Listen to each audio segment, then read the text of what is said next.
I can't imagine truly wanting to quit something and not being able to quit. I can't imagine it. Like, when I talk to people who say, I want to quit smoking, I say, when? They go, oh, well, soon. But that means you don't want to quit. You want to keep smoking for a while and quit later. I can't imagine a mind frame or a mindset where I want to do something and can't do it. Because if you have that kind of mind, if your mind is so fundamentally broken that you cannot do with your own mind what you want to do, right? You know, like that, then you're just fucked. If you cannot control your own mind, then you are just a feather in the wind of life. Because your own mind is the only thing you can control. You can't control the weather. Right. You can't control other people. You can't even control whether your heart stops beating. You might have a heart attack tomorrow. You can't control anything besides what you think. If you cannot control your own mind, then you go through life with zero control, zero influence. You can't control anything. You're just a feather in the wind, waiting for life to blow you from happy place to sad place to happy place to sad place, completely hoping on the gods to be fortunate to you, because if any genuine discomfort comes your way, you're fucked. It is trained like everything else in life. It is trained. So if you find yourself not appreciating what you have until it's gone, then you must blink and cure your brain.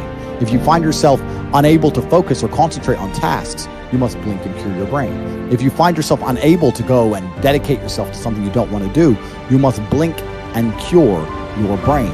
Because all of our minds have been under constant assault for years. The way the mind functions, the way people interact, has changed so significantly in the last 10 years you wouldn't believe. Because everybody's fucking distracted. They're getting distracted by this, distracted by that, watching fucking Netflix, jerking off to Pornhub like fucking jackasses.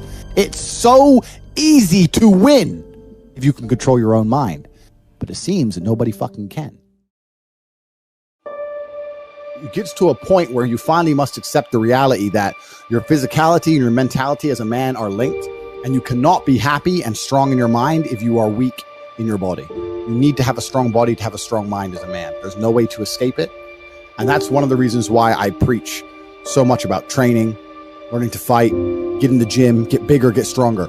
You will fix your mind if you fix your body. You should be as strong as you possibly can. We're now teaching the new generation of men that they don't have duty and they can just act on their feelings and act how they feel, and they don't have to act as a man should. Do you know what happens when you get men who just act how they feel? You get school shooters, you get violence, you get rapists. Men who do not control their emotions are dangerous. If you find a man who is stoic, he's not going to hurt people. He's going to sit and think about his actions very carefully, and he's going to be a good man who protects and provides for his family. You find a man who just acts out on impulse and does whatever he feels like, you're going to find a dangerous man. Sitting here telling men to cry more and act with their feelings and it's okay to feel this way, that way, etc., and have no self-control. That is why we have the problems we have in the world. Hey, Andrew, so how do I get like a six-pack quick? What's the fastest way to get a six-pack?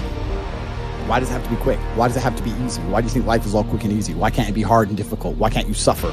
Because suffering is what gives it value. If everyone had a six-pack and it was quick and easy, then it wouldn't be valuable, would it? If everyone walked around with a six-pack and they got it easily, then no one would give a shit. The whole point is that it's difficult to get. Value is linked to difficulty. If you want something that is valuable, you need something which is difficult to obtain. The fact that you just said you wanted it quick and easily shows that your whole mental model is fucked. You shouldn't be thinking about quick and easy. You should be thinking about hard, suffering, pain, going through it. That's what you should be thinking about. This is going to be hard, but I'm going to do it anyway. Because when it is done, then everyone's going to know that I went through something difficult. The bad things that are happening to you are what you need to become the man that you want to be. Someone emails me and says, "This has happened to me." I'm like, good. No, what do you mean good? It's terrible.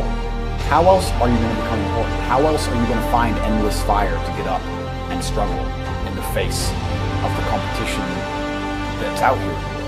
How else are you're going to do all that with a nice, cushy life?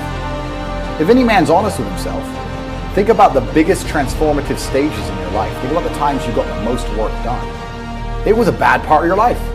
You were heartbroken, or you lost a house, or broke, or whatever. That's when you did shit. When everything was fine, when the woman's still sucking dick, the mortgage is paid, dinner's on time, it's kind of doop-de-doop-de-doo, little by little, do a little bit of work, do a little bit of relax.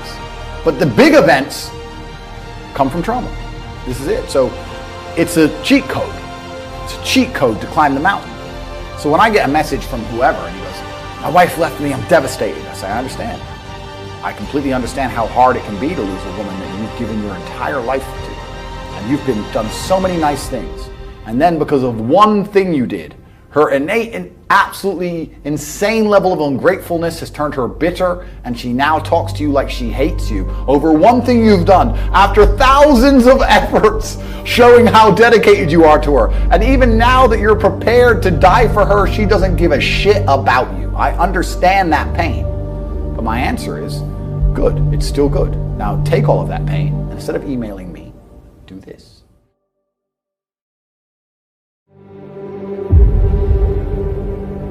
We live in a comfortable world now where people think, oh, it doesn't matter, it doesn't matter. But you know what?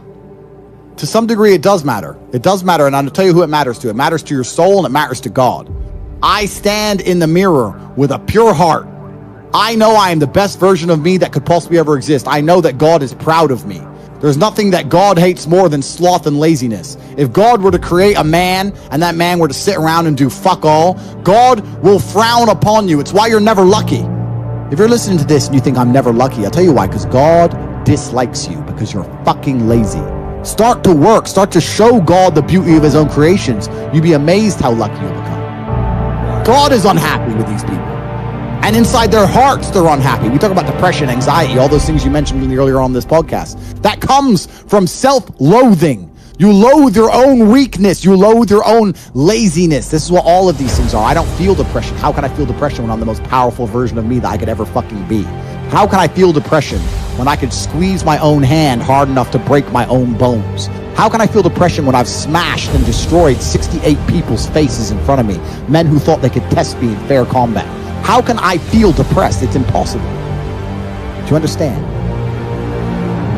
Every fucking day, I don't feel like doing things that I still do. It's called discipline. It's called being a man. It's not about feeling like doing it. If you only do things you feel like doing, you know what you end up doing? What? You end up sitting around with a belly, drinking soya fucking latte bullshit. That's what you end up doing if you only do what you feel like doing. You have to wake up and say, I don't feel like training, but I must train. I will stop being a loser. I will follow the word of Tate. You need to do what you're supposed to do, not what you feel like fucking doing. Okay. That's the difference between a man and a fucking child. You do not become a man doing what you feel like doing. You become a man doing what you're supposed to fucking do. The men on the Titanic didn't feel like dying that day. It's your duty. It is your duty to not be a fat piece of shit. But you fucking it up because of a lack of motivation. The world is hyper-competitive. If you're going to be a man who's going to sit and say, I'm just sad, you are always going to lose in competition to men like me. Right. And there has to be losers for there to be winners. I am tired of sympathy. Sympathy doesn't work for anybody. I'm not going to sit here and be sympathetic for people who say they're too sad to try hard and do their best. Guess what? Perhaps I was sad every time I did exactly what I was supposed to do and trained anyway. Perhaps I was afraid when I fought anyway. Perhaps I was tired when I worked anyway. This is how you get ahead in life. I don't have a fucking ounce of sympathy for these people who sit here and say, well, I feel this way, so I can't. Then don't do it. Stay down there. The winners are at the top, and the winners at the top don't give a shit about how they feel. We wake up and we perform regardless of how we feel day after day. So if I'm going to ignore my own feelings, I'm certainly not going to take into consideration anybody else's. Yeah. Why am I going to ignore how I feel and make sure I'm constantly performing regardless, flawlessly, and then sit and go, oh, but he doesn't feel good, so he's allowed to fuck up. No, you are not. You're not allowed to fuck up to your ancestors or to God or to yourself. You have to perform.